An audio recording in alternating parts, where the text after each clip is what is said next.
searched for something that one gesture could help us effortlessly into this period, that then allows us, as it were, to take on everything else as it comes to us during the course of the opera. They see the Moorish palace, and presumably they think one thing, and then, bam!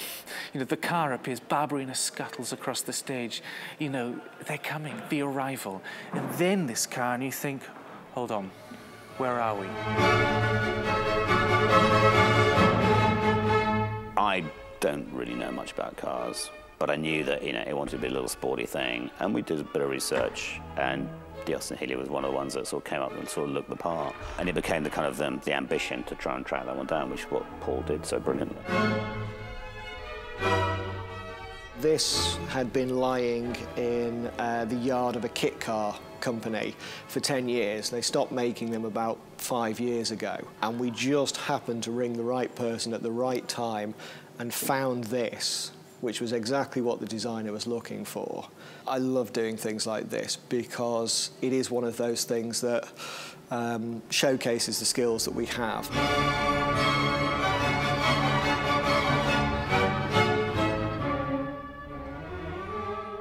We're now a few weeks on from receiving the car body, and we've been doing a lot of work with Howard in seeing what parts we needed to source and getting those parts in, things like the wheels, the wheel hubs, the steering column, steering box, a lot of the sort of engineering parts of the car, so that we can now build the business end of it.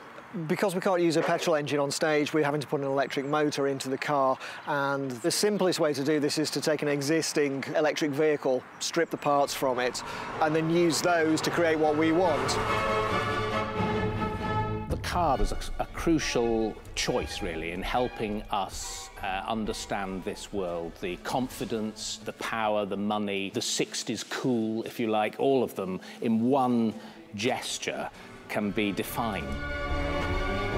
Our next job is to get it sanded down, polished up and ready for spray paint. And the car will be going to a company called Pit Stop, which is just down in the village of Glyndebourne, about a mile down the road from here, to an exceptionally clever and skilled man called Andy, and he is going to paint it beautifully for us. We've been on to the Austin-Healey Owners Club, got the correct paint codes for it, so we know we're dealing with exactly the right colours.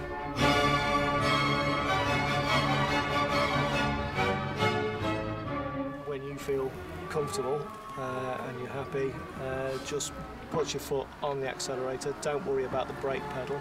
Okay. I'll take it off then. But it'll come off, and away we go.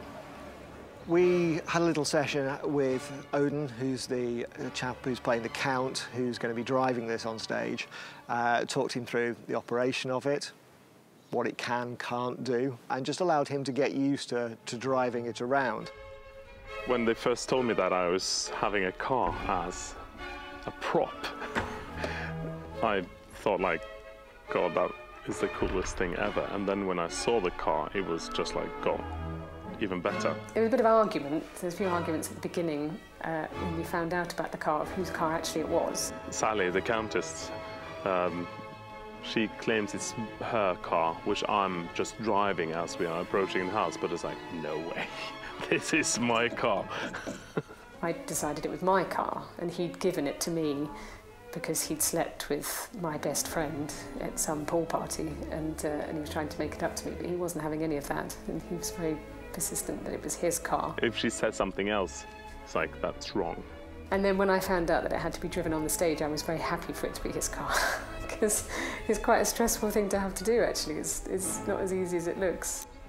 To me, one of the most nerve-wracking elements of this has now been handing it over to the stage, because we wanted to make sure that it was going to be everything they wanted it to be in terms of look, finish, but more importantly, practicality. There was no point producing something which looked terrific, was a great project to sit in our workshop if it didn't do what it needed to do on stage. Obviously, driving that on the stage, you feel like there's loads of things that can go wrong, which you can screw up something, and or like some technical things can go wrong, but it has been working very well so far. Let's say touch wood. It's a fantastic thing. I mean, it's too good to be true, really. And the fact that you expect to be able to drive it off at the end of the night, and of course you can't. It's such a shame. It's a fabulous piece of work, and the guys have worked incredibly hard to kind of turn it from, you know, that thing in the scrapyard all the way through to the thing that's now, you know, the fully automated, very, very fabulous prop. I think it's a fantastic thing. I doubt that I ever in my career will have a cooler prop than this one. It's extraordinary, really, to think about the way props work in opera, because one of the things that an audience need to do is watch this play and never consider it's a prop. They need to look at it and go, that's amazing, a car has just driven on stage. And that's a testament to Paul Brown and the designer, Christopher Oram, for coming up with something that is wholly believable in the overture.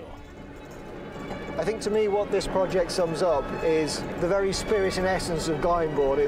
It's a little bit eccentric, it's iconically British, and it's unique. I can't think of another place that's got a 36-volt Austin-Healey, and it's a culmination of the work of really great craftspeople that have not settled for anything but let's do this as absolutely as well as we can. And the end result looks great on stage, but it's also great fun.